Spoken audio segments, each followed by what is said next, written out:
Fu la prima volta che un monarca inglese si inchinò davanti alla bandiera americana, più di 100 anni dopo la rivoluzione. Siamo a Londra nel 1887 e William Cody per la prima volta porta il suo spettacolo The Wild West Show oltre l'Atlantico.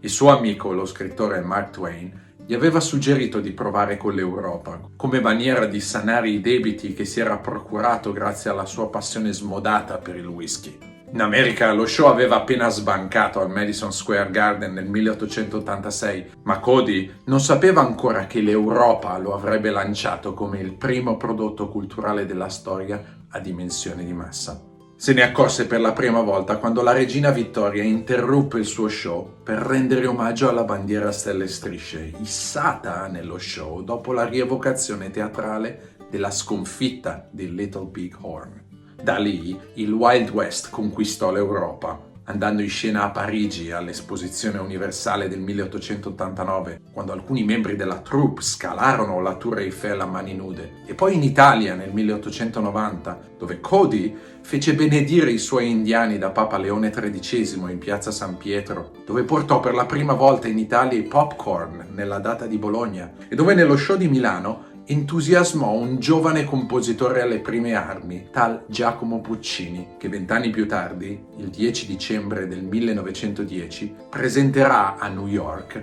il suo West, in italiano, con la prima della Fanciulla del West, opera non fortunata sicuramente, ma apripista per il genere tutto americano del musical. In quello stesso spettacolo Cody conquisterà anche Marinetti, che da quel circo equestre, teatro acrobatico e performance istrionica trarrà ispirazione per le serate futuriste, e Salgari, che dopo la serata di Verona iniziò a scrivere la sua trilogia del West. Cody, o Buffalo Bill come era meglio conosciuto, era davvero un pioniere. Si era distinto negli anni 70 dell'Ottocento come cacciatore di bisonti, proteggendo le carovane di turisti e le nuove linee ferroviarie che Wells Fargo stava finanziando dal Midwest alla costa pacifica. Da quel suo attraversamento e conquista dell'Ovest ci mise in piedi uno spettacolo, una sorta di circo misto a ricostruzione storica che metteva in scena una narrazione di frontiera, incentrata, secondo i cliché dell'epoca, sull'addomesticamento e la civilizzazione del suo spazio selvaggio.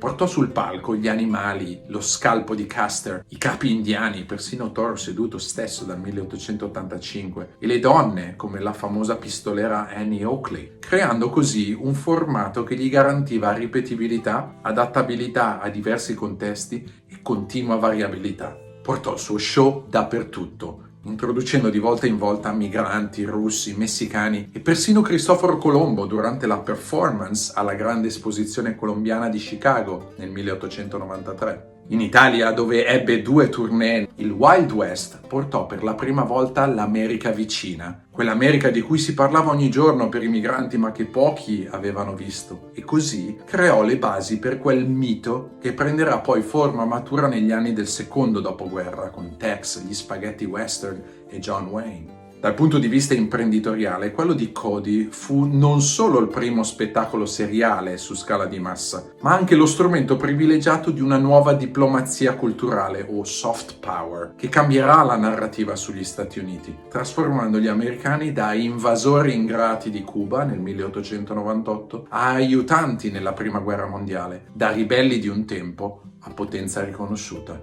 persino dalla regina Vittoria.